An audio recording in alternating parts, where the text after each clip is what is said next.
What's up, reefers? As you can see behind me, I got all the stuff for my new tank. I don't have the tank in here yet, which is going to be a hassle in itself, but all the stuff is here. So, I was going to bring you around, show you everything I got. I got some really nice stuff for this new tank. I just gave you a tank update. We told you some of the corals that are going to go in there, but this is going to be a pretty awesome build. So, yeah, hope you like all the stuff.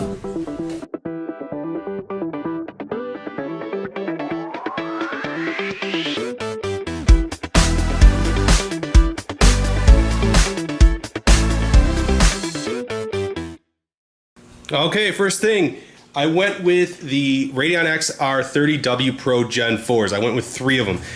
I have the Gen 3s in my 93, and I love the configuration of these lights. I know too many people at the count were telling me, go T5, go T5. You know what?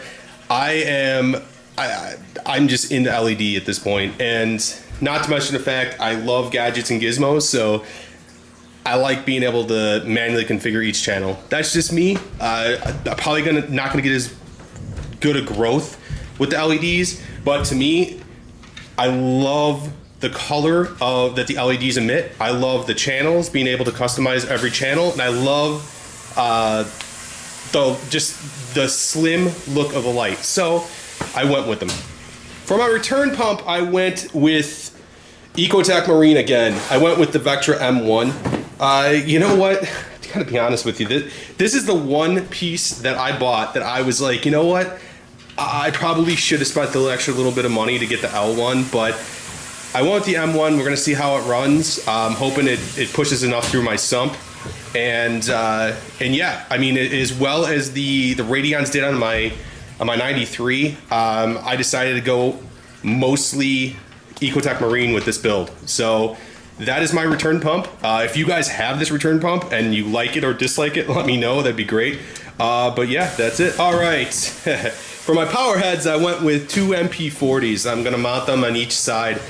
I love the MP style. Again, the customization, I love it with an Apex. And I have an MP40 in my 93 as well as an MP10. The only time I've ever had an issue with an MP pump was when the dry side, and this was even my fault, the dry side fell off of or detached from the wet side, and it went right into water. So that was my fault, but nevertheless, I love the MP40. Even thought about getting an MP60, but I think 2 MP40s, 1 on each side, would be perfectly fine. All right, controller. Of course, I had to go with Apex. I love Apex. I have an Apex Classic on the 93. I went with the newer Apex for this one. These things are awesome. I love everything about what I can do with an Apex. So, nevertheless, there's no way I was going to start a new tank without having this first. This was the absolute first purchase I made for a new tank. This is the newer style, which, you know, take the good with the bad. I don't mind the old style. It really doesn't bother me. But I went with the new style this time. The wireless really isn't going to be a factor. I really didn't need that.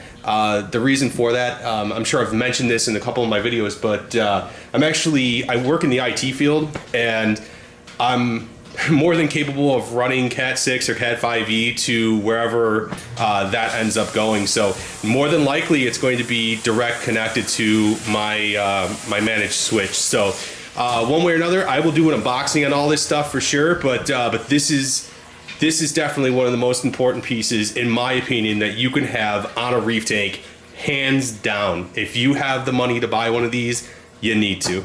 But there it is. My skimmer. All right, so this time, I know I have a video of my last build. This time I went with a Reef Octopus. I went with a simplicity with my last skimmer. I don't mind the simplicity, but I don't feel that it ever picked up enough skim.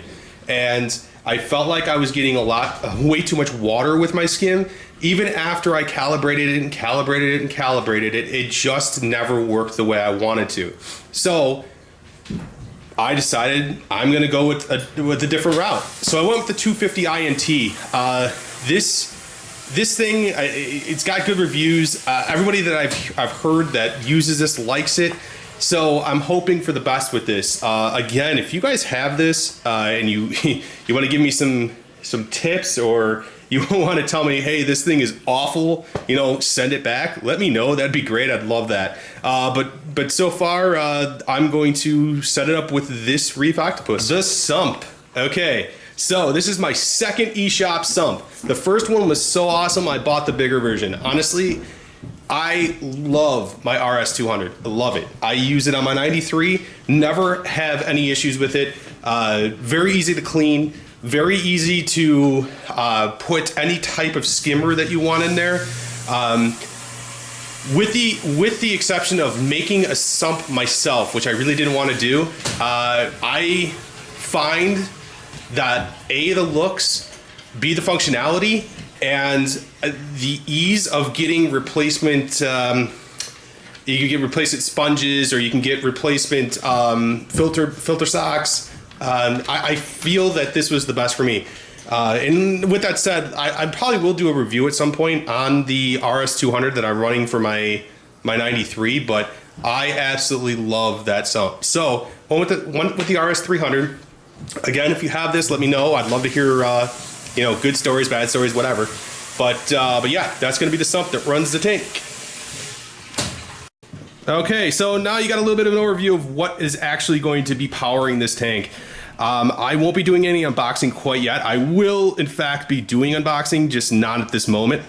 I had a couple other pieces that you've seen, you know, 100 times before, like a BRS GFO reactor, carbon GFO reactor, which I have in the 93 as well.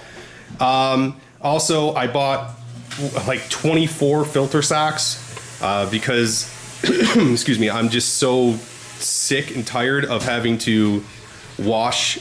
I think I have 3 pair, washing, replacing.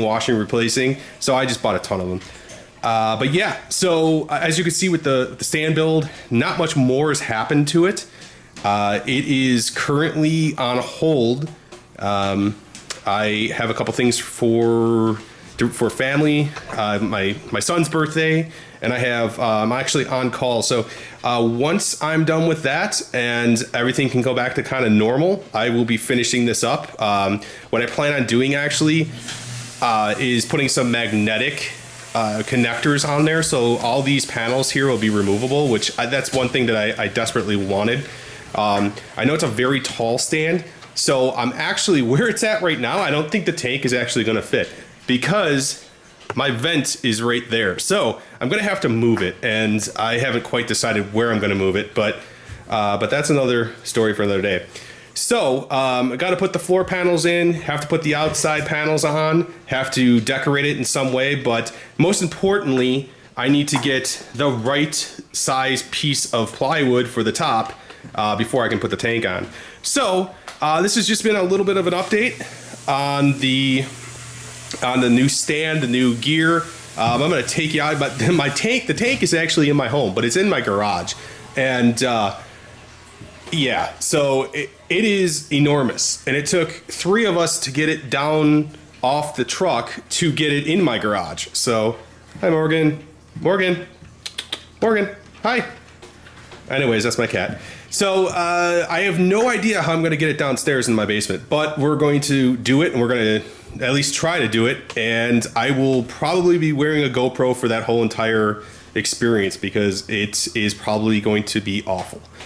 So with that said, thanks for watching. Like, comment, subscribe. If you want to see this build, you want to see any of the unboxings, you want to see any of the reviews I'm going to have on like Simplicity Skimmer,